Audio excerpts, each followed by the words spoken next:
Assalamualaikum warahmatullahi wabarakatuh. Halo anak-anak, salam semangat. Kembali lagi bersama Bu Ria. Apa kabar kalian? Semoga selalu dalam keadaan sehat, dalam lindungan Tuhan Yang Maha Esa, dan tetap semangat belajar dari rumah. Kali ini kita akan memahami struktur cerita fabel. Sebelum kita mulai, kalian masih ingatkah apa itu cerita fabel?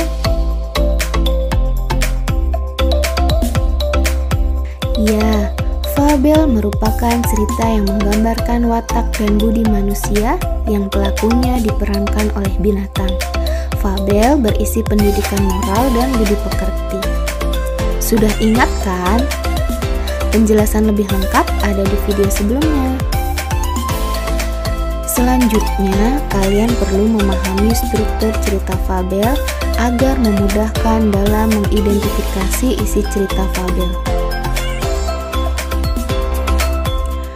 Kira-kira ada apa saja ya? Mari kita bahas bersama. Struktur yang pertama yaitu orientasi. Orientasi adalah bagian awal dari suatu cerita yang berisi pengenalan tokoh, latar tempat, dan waktu. Selanjutnya, komplikasi, yaitu konflik atau permasalahan antara satu dengan tokoh yang lain. Komplikasi menuju klimaks atau puncak masalah. Berikutnya, resolusi.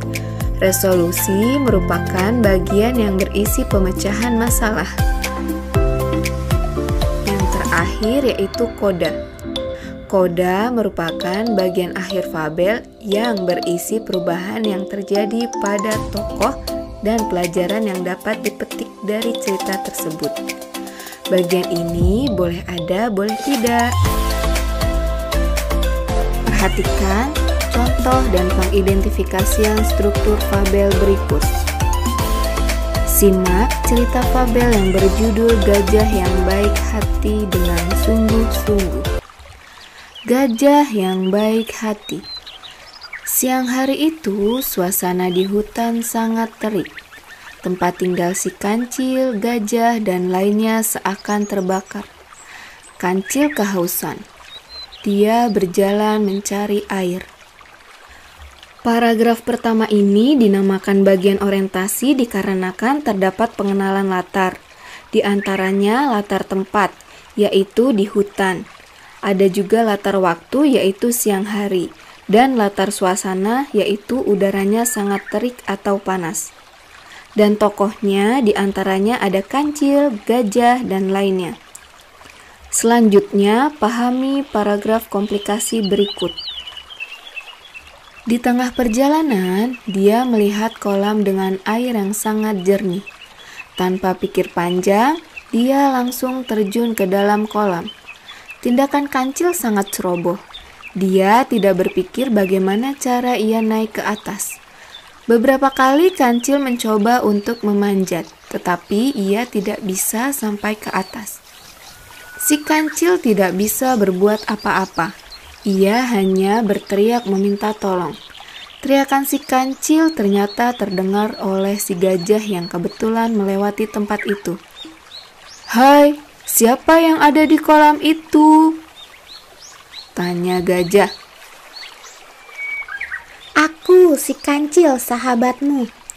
Kancil terdiam sesaat mencari akal agar gajah mau menolongnya. "Tolong aku mengangkat ikan ini." "Yang benar kau mendapat ikan." Benar, aku mendapatkan ikan yang sangat besar."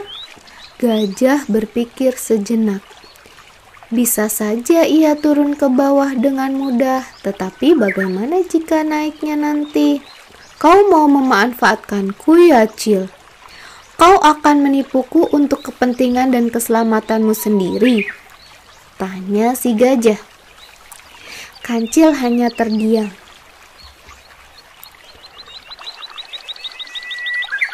"Sekali-kali kau harus diberi pelajaran," kata gajah sambil meninggalkan tempat itu.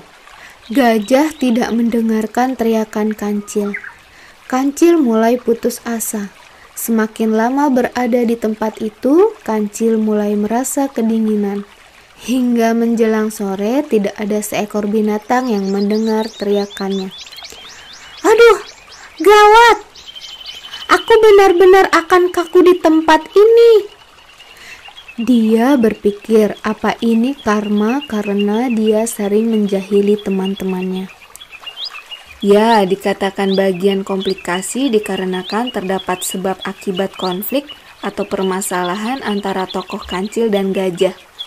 Akibat kecerobohan tokoh Kancil dan kelicikannya, tidak ada yang mau menolongnya sehingga ia kedinginan di dalam kolam. Selanjutnya, perhatikan bagian resolusi. Tidak lama, tiba-tiba gajah muncul lagi. Kancil meminta tolong kembali. Bagaimana, Cil?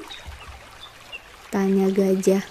Tolong aku berjanji tidak akan iseng lagi. Janji? Gajah menekankan. Sekarang apakah kamu sudah sadar dan akan berjanji tidak akan menipu, jahil, iseng, dan perbuatan yang merugikan binatang lain?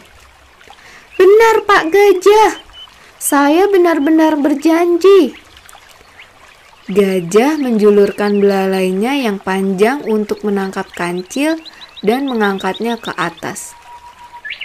Begitu sampai di atas, Kancil berkata, "Terima kasih, Pak Gajah. Saya tidak akan pernah melupakan kebaikanmu ini," kata Kancil. Bagian ini menandakan adanya pemecahan masalah. Kancil ditolong oleh gajah sehingga sudah tidak terjebak di dalam kolam. Gajah menekankan agar Kancil tidak bersikap menipu, jahil, iseng, dan melakukan perbuatan yang merugikan binatang lain. Kancil pun menyanggupi dan berterima kasih kepada gajah atas kebaikannya sehingga permasalahan ini bisa selesai. Jadi, bagian ini dinamakan resolusi. Terakhir, perhatikan bagian koda ini. Sejak itu, Kancil menjadi binatang yang sangat baik. Ia tidak pernah berbuat iseng seperti yang pernah ia lakukan pada beruang dan binatang-binatang yang lainnya. Memang kita harus berhati-hati kalau bertindak. Jika tidak berhati-hati akan celaka. Jika kita hati-hati, kita akan selamat. Bahkan bisa menyelamatkan orang lain. Nah, bagian ini berisi pesan moral dari cerita gajah yang baik hati. Jadi, bagian ini dinamakan koda. Nah, materinya cukup sampai di sini ya. Terima kasih sudah menyimak dengan baik. Semoga kalian paham dengan materi ini ya. Tetap di rumah, jaga kesehatan. Jangan lupa tetap mematuhi peraturan 3M, yaitu mencuci tangan, menjaga jarak, dan memakai masker. Salam semangat untuk kita semua. Wassalamualaikum warahmatullahi wabarakatuh.